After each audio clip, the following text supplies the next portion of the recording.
भारत की करेंसी में एक बड़ा बदलाव होने जा रहा है। जल्द ही आपके जेब में रखा 10 और 20 का नोट कागज का नहीं बल्कि प्लास्टिक का हो सकता है।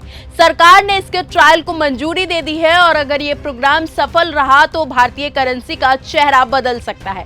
क्या है पूरा मामला, आइए जानते हैं। नमस्कार, आप देख रहे हैं न्यूज गंगा, मैं हूं आपके साथ अंकिता। भारत सरकार ने आरबीआई की 10 और 20 के पॉलीमर यानी कि प्लास्टिक नोटों के फील्ड ट्रायल की मंजूरी दे दी है। हालांकि इसका मतलब ये बिल्कुल नहीं है कि पुराने नोट बंद होने वाले हैं या फिर नोटबंदी जैसी कोई स्थिति आने वाली है।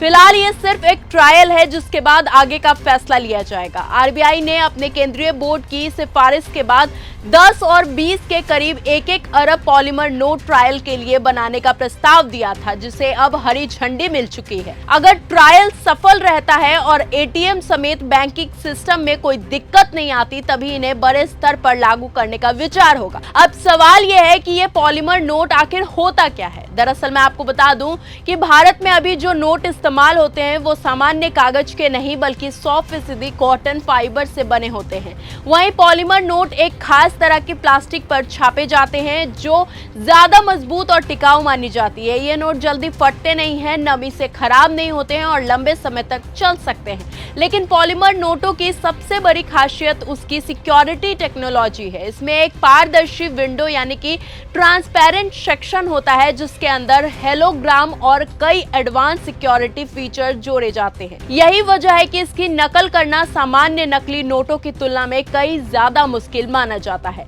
आरबीआई की हालिया रिपोर्ट के मुताबिक देश में सबसे ज्यादा नकली 500 के नोट पकड़े गए हैं। ऐसे में केंद्रीय बैंकों को उम्मीद है कि पॉलीमर टेक्नोलॉजी जाली नोटों पर लगाम लगाने में मददगार साबित हो सकती है। दिलचस्प बात यह है कि भारत पहली बार पॉलीमर नोटों की कोशिश नहीं कर रहा है। साल 2012 में भी इस तरह का ट्रायल शुरू किया गया था, लेकिन वो आगे नहीं बढ़ पाया। अब एक बार फिर इस योजना को नए सिरे से आगे बढ़ाया जा रहा है। दुनिया में सबसे पहले ऑस्ट्रेलिया ने 1988 में पॉलीमर नोट जारी किए थे। इसके बाद कनाडा, न्यूजीलैंड, सिंगापुर और ब्रिटेन जैसे कई देशों ने भी इस तकनीक को अपनाया था। इस देशों में पॉलीमर नोटों को ज्यादा सुरक्षित और टिकाऊ माना जाता है। हालांकि इसके सामने कुछ चुनौतियां भी है। एटीएम मशीनें, करेंसी काउंटिंग मशीनें और बैंकिंग सिस्टम को अपडेट करना पड़ सकता है। साथ ही लोगों को नए सिक्योरिटी फीचर की पहचान भी सिखानी होगी। फिलहाल इतना तो तय है कि पुराने 10 और 20 के नोट बंद नहीं होंगे और नए पॉलीमर नोटों के साथ साथ चलते रहेंगे। अब सबकी नजर इस ट्रायल पर है, क्योंकि अगर ये सफल रहा तो आने वाले समय में भारतीयों के वॉलेट में भी प्लास्टिक के नोट दिखाई दे सकते हैं। आपकी क्या कुछ राय है इस खबर पर? क्या प्लास्टिक नोट भारत के लिए बेहतर विकल्प साबित होंगे या फिर नहीं? अपनी राय कमेंट सेक्शन में हमें जरूर बताएं। तब तक के लिए धन्यवाद। अगर आपको ये हमारा वीडियो पसंद आया हो तो इसे लाइक और शेयर करना बिल्कुल ना भूलें। साथ ही हमारे चैनल न्यूज गंगा को सब्सक्राइब और फॉलो जरूर करें ताकि देश और दुनिया की हर बड़ी खबर आप तक सबसे पहले पहुंचे।